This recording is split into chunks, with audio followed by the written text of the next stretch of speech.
Hey, shalom, shalom, shalom. Here, when my other phone is messing up on me. So I had to use this one right here. So let's go and go into this lesson. Got a lot of stuff going on. I was watching a video, and we're gonna go down here. We're gonna be down here about a couple minutes. Bring out some precepts, and I hope y'all be edified. All right.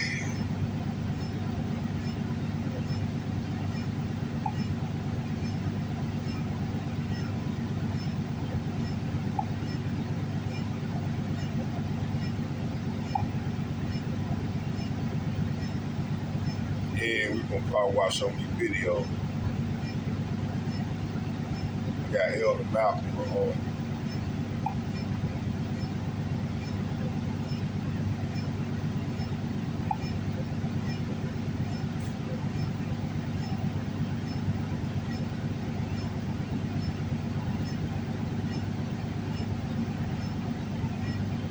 What's your day anyway? Yes.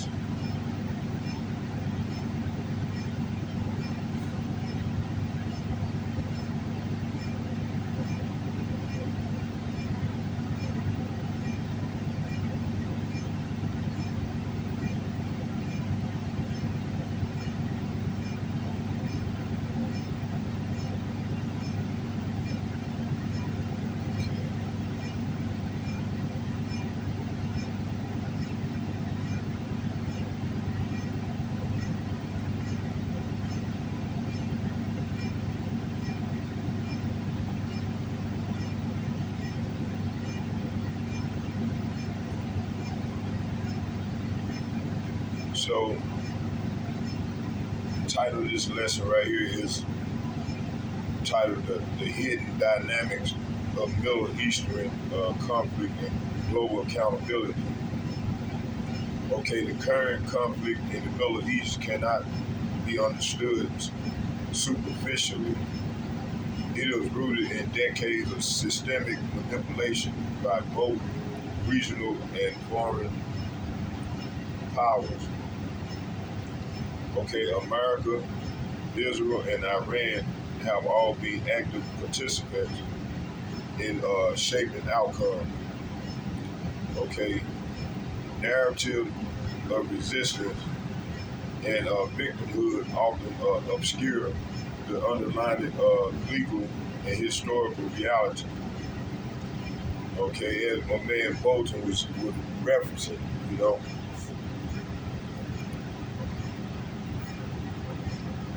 And you know, like Elder Malcolm said, we believe he might be an Israelite. My man, he got that spirit of an Israelite.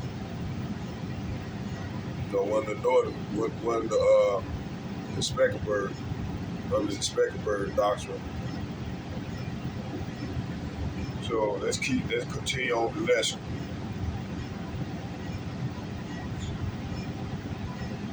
It said,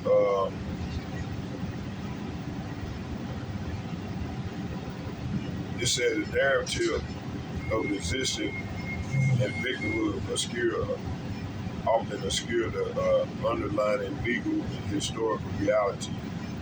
Misrepresentation of facts fuels binary thinking and justifies action to the uninformed. It says, it reads, even military intervention must be evaluated against international law and humanitarian principles. Ignoring legal framework allows impunity to persist across decades.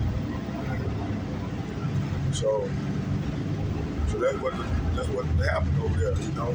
And then, like I said, I was reading that. I got the receipts. You go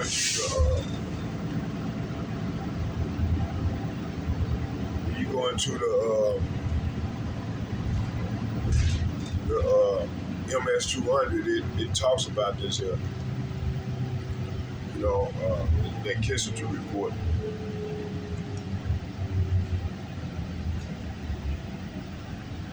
All right, let's keep going.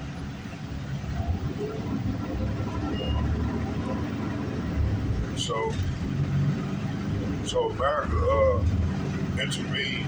I mean, intervention have constantly disregarded international legal norms.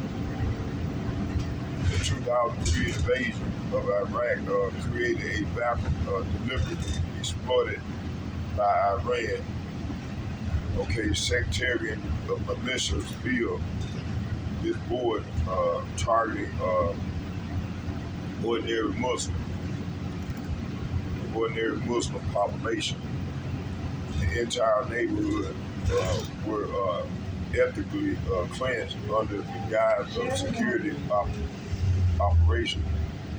Okay, this from Bolton. You know that dude. You know he go deep. Okay, it said legal compliance was ignored, yet public narratives painted the, the actors of liberators. Okay, the destruction in Iraq, Syria, and Yemen revealed a pattern of systemic abuse. Civilian suffering remains largely acknowledged in mainstream discourse.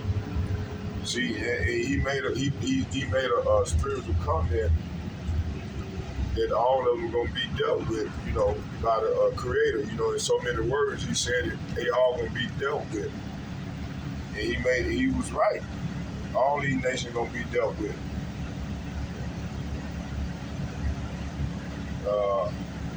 You know, it says Iran regional strategy had.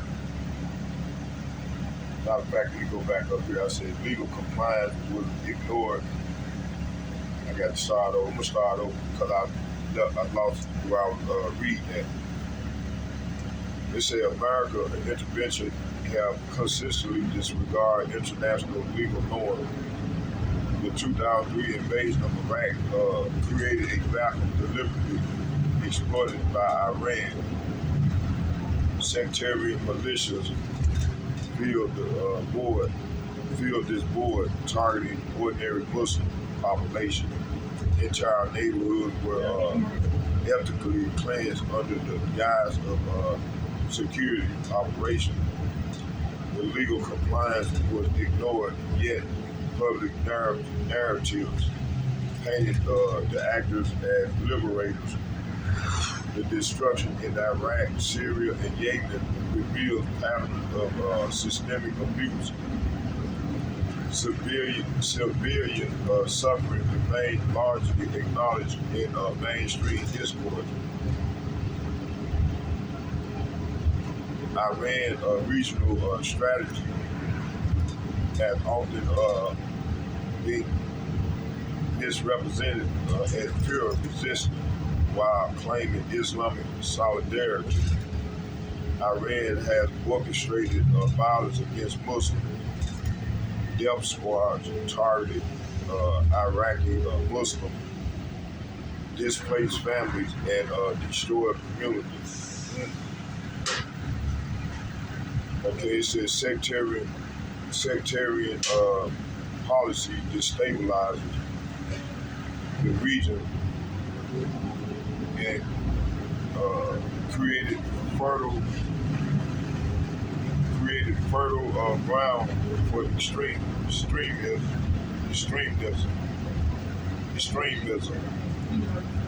Said Iran proxies in Syria and Lebanon perpetuated violence against a civilian population, humanitarian disaster in Yemen reflect deliberate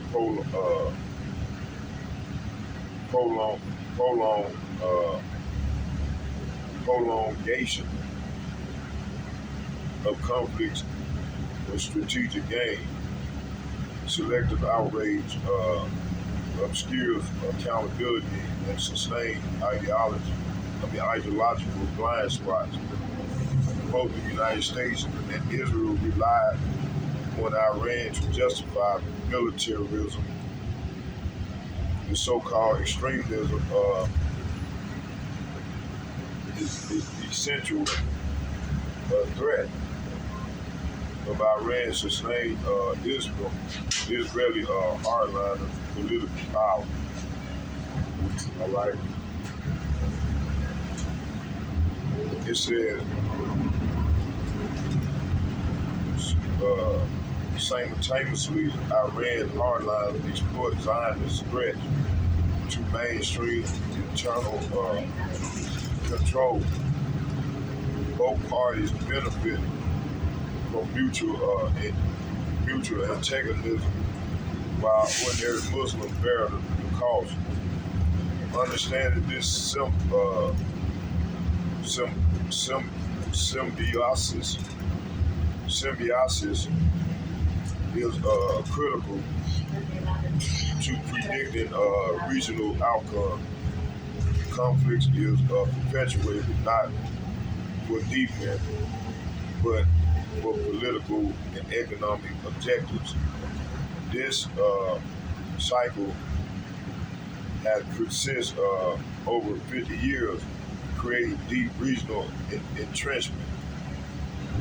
All right. It says historical interventions have fostered instability while masking underlying motives. The U.S. and Israel have constructed narratives that legitimize their aggression. Iran has maintained a parallel narrative of resistance, often hypocritical. Militarism and proxy warfare are tools of power, not protection of civilians. The region suffered from manipulated identity and imposed sectarian hierarchy. War are justified under the legalistic pretenses, often violated in practice. It's a narrative experience, systemic exploitation and international law violations alike.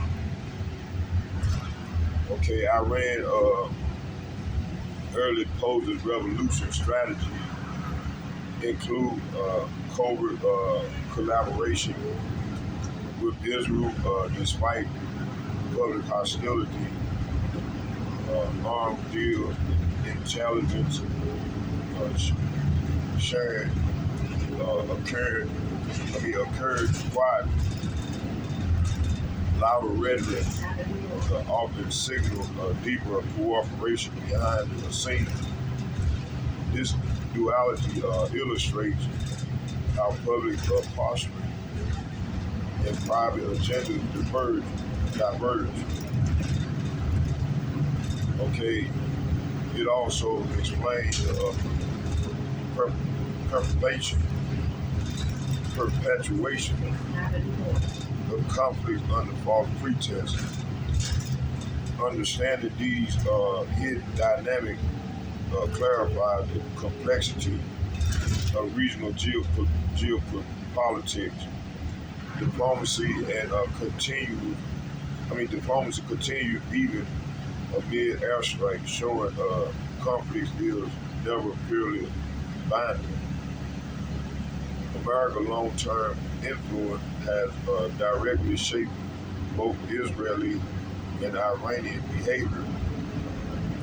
U.S. intervention in 1953 and beyond capitalized patterns of dependency and militarism. It said regional actors internalized framework that serve the U.S. strategic interests. Hardline behavior often arise to justify the present and policy of the others. It said the system is clinical. cyclical, excuse me, with action feeding off of perceived threats. Accounting for historical casualty is essential for objective analysis. The simplistic narrative failed to capture the interplay of cause and effect. It said regional crises often present as more boundaries, which is accurate. Iranian support for proxies. Okay, well, I stopped there. This says Iran support for proxy was obscure harm inflicted on ordinary Muslims, sectarian violence, and ethnic cleansing and political suppression obscure regularly. Yet narratives highlight selective victimhood, distorted perception of accountability. Honest analysis requires confronting wrongdoers by all parties simultaneously. It said acknowledging the complexity prevents ideological manipulation and false solidarity. Full accountability is a prerequisite of any meaningful resolution. All right, it says legal frameworks such as the UN Charter provision provide clear standards. Use of force without scrutiny. Use of force without security.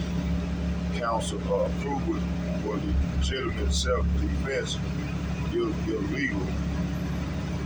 So the U.S. and Israel action against Iranian violated the fundamental rule. Preventive strikes, regime change, and preemptive attacks constitute crime of aggression. It said international law is violated systematically, not merely in isolated incidents.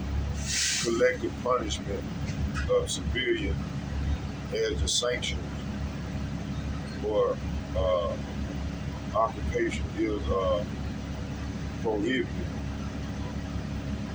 All right. It said yet the impunity continues under a narrative that normalize these violations.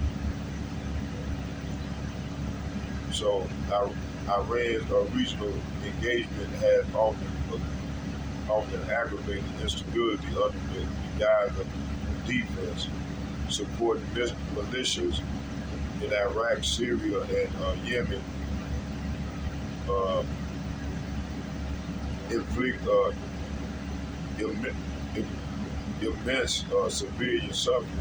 Thousands of Muslims were killed, displaced, or imprisoned in a sectarian campaign.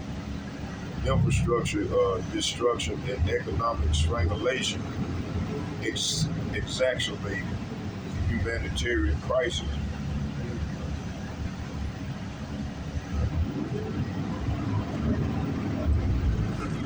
Claims of protecting Muslims are contradicted by documented atrocities. Okay, selective criticism perpetuates tribalism and obscures universal accountability. It's an honest evaluation requires addressing all actors equally. So we're gonna leave it right there, and then we'll do. I'm gonna do maybe a 3-part lesson to this. So let's go into some precept.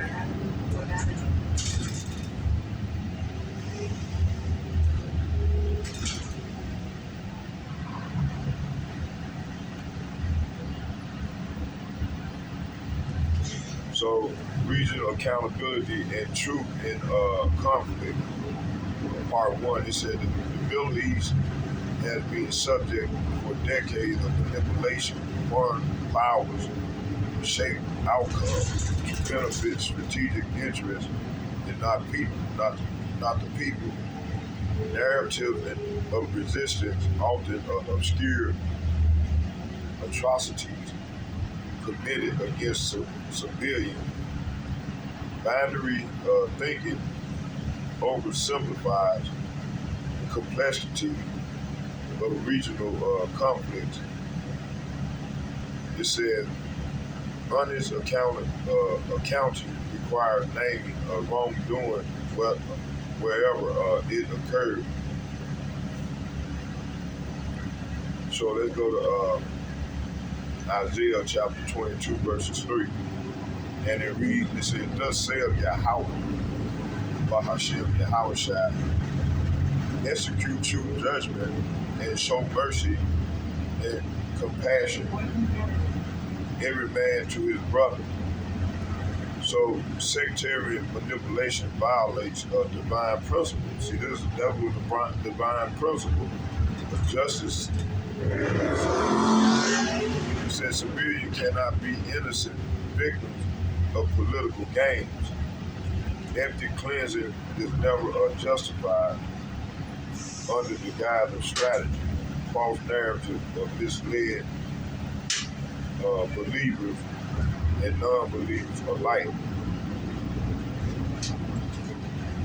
It says truth is the first step towards restoration and justice. Ignoring wrongdoing enables cycles of violence to continue. Justice demands courage to name sin of all parties.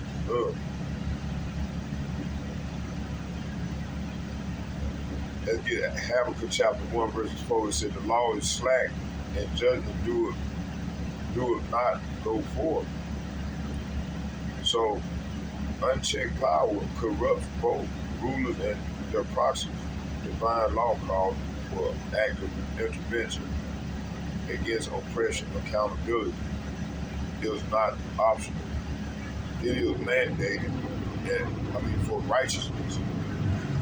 Selective condemnation misaligned human judgment from divine principle. Civilian protection is central to the covenant of YAHAWAH. So legal framework exists to mirror divine justice. All right. It's a legal framework exists to mirror divine justice. Obedience to the law strengthens community integrity and peace.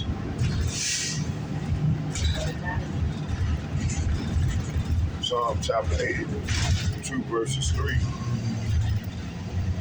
It said, defend the poor and the fatherless and do justice to the afflicted and needy. And those who manipulate the weak for political gain are in direct violation, you see.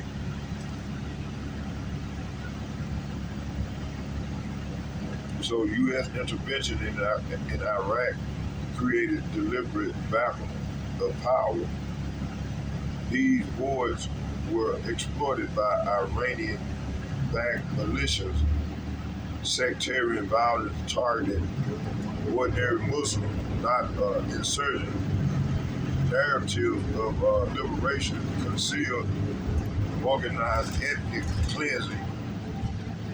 Understanding this requires recognition of both foreign and local complicity. I get Ezekiel chapter 22, verses 30.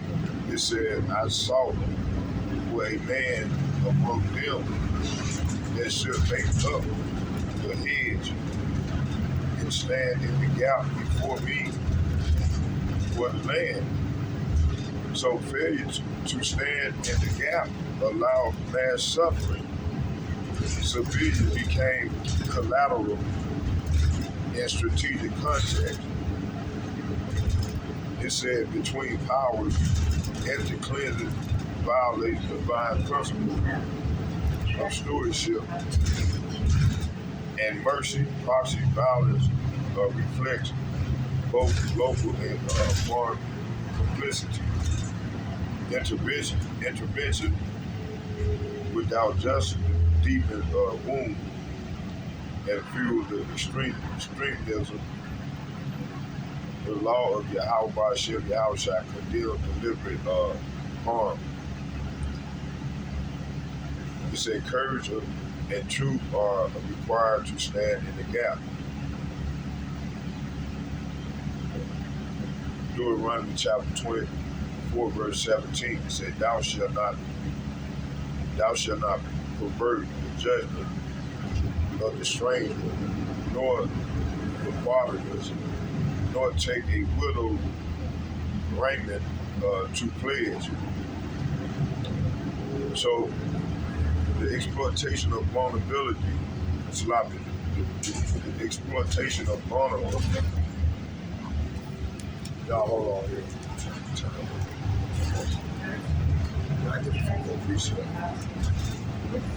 So the exploitation of vulnerability population is forbidden under divine law. Targeting civilians, especially marginalized groups, is a violation. Justice extends to all, irrespective of political and sectarian alignment. Accountability is non-negotiable in the eyes of YAHAWAH.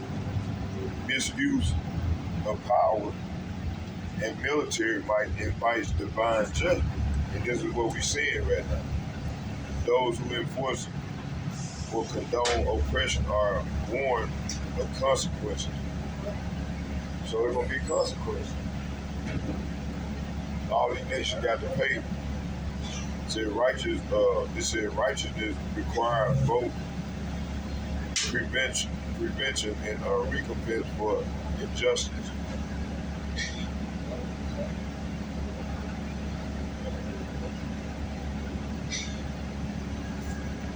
That go to Isaiah chapter 1, verse 17. It said, learn to do well and seek judgment, relieve the oppressed and judge the fatherless, and plead for the widow. And see, that's what they supposed to be doing, man. But they, everybody on a thirst for power. All right. So when the Lord comes, He's gonna take down all this wicked, man. He's gonna cleanse the earth of wickedness. From all sects for the people.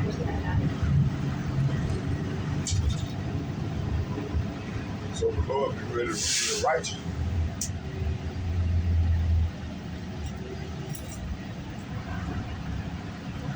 So let's keep going. Again, I ran regional narrative of the resistance of mass violent intervention of sectarian militia killed thousands of Muslims in Iraq, Syria, and Yemen. Alleged solidarity with oppressed Muslims often contradicts observable action. Selective outrage concealed hypocrisy and Islam and perpetuates sectarianism. Objective assessment requires acknowledging all wrongdoing simultaneously. Psalm chapter 10, verse 18, to judge the fatherless and the oppressed, that the man of the earth may no more oppressed. So, hey, this is what the Lord come to do. To set up righteousness.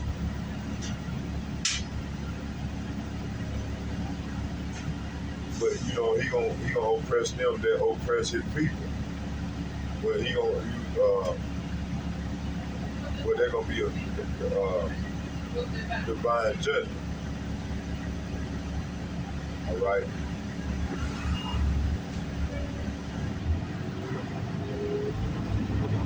So sectarian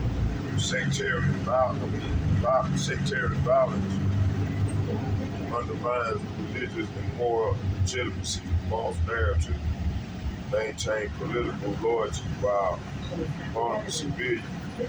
Truth must expose contradiction between the state and principle and action. Complicity in oppression corrupts leaders and their followers. Divine law prioritize protection of the innocent and marginalized accountability. It's a lot. It said divine law prioritize protection of the innocent and marginalized. Accountability and transparency are fundamental to reasonable stabilization. The righteous cannot ignore systemic wrongdoing. Okay, how much time we have? Okay, Jeremiah chapter 5, verse 28. They are waxing fat, they shine, yea, they overpass the deeds of the wicked. Talking about the elite ruling pride. Okay, it said they judge not the cause of the fathers, and yet they prosper. So prosperity without justice is an affront to divine order. Unchecked wealth and power enable future oppression. Structural injustice requires both recognition and remediation. Misinterpretation and resistance betray those it claims to defend. Objective truth exposes both the truth and the victim. Justice restores balance and accountability.